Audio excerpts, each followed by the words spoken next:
Hi,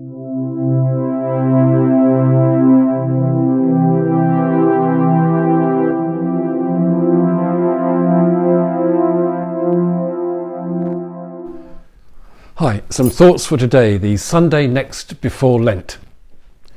Once upon a time, in a faraway land, a young prince lived in a shining castle. Although he had everything a person could want, he had no love in his heart. One winter's night, an old woman came to the castle begging the prince for shelter from the cold. In return for his kindness, she offered him a single, perfect rose. Disgusted by her rags, the prince sneered at the rose and turned the poor woman away. "Do not be fooled by appearances," she warned him. "There is beauty to be found within all things." Then, in a flash, the woman's appearance changed to reveal a lovely enchantress. So, as punishment for his selfishness, the enchantress turned the prince into a hideous beast, the castle into a dark fortress, and the servants into household objects. But before she left, she gave the prince two gifts: a magic mirror that allowed him to see the outside world, and the rose, which would only live until his 21st birthday. If you learn to love another and gain her love in return before the last petal of the rose has fallen, said the enchantress, the spell will be broken. If not, you will remain a beast forever. So begins Disney's account of the fairy story known as Beauty and the Beast. As the story tells us, the prince is disfigured because he has no love in his heart, and as a result, he is unable to show kindness and compassion to the old woman who knocks on the castle door. This is a theme that is at the heart of so many of our fairy tales. Wicked witches, nasty stepmothers are disfigured by selfishness, by jealousy, by greed. And only true love, or love's first kiss, can rescue our damsel in distress.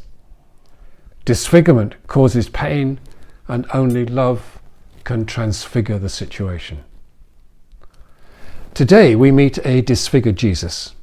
He is disfigured by doubts and worries about what he is doing and where it will lead him. So he takes his friends Peter, James and John with him as he goes up the mountain to pray.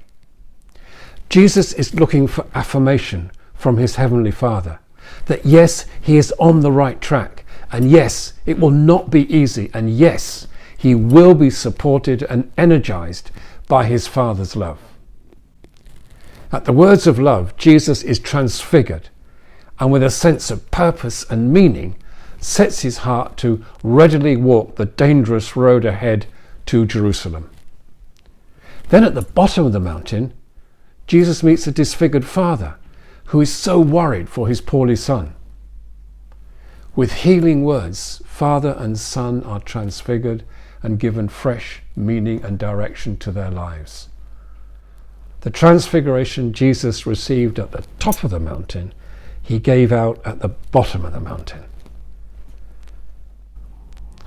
As we look around the world, we can see how ugly disfiguration is.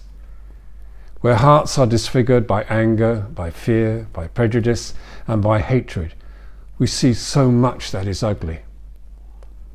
The disfigurement leads to pain, to isolation, and lives never being lived to anywhere near their potential.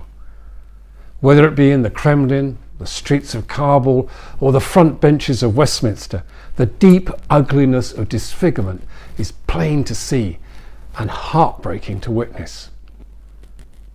Martin Luther King, who was quoted in the Times, said this in a speech in St. Louis in 1964.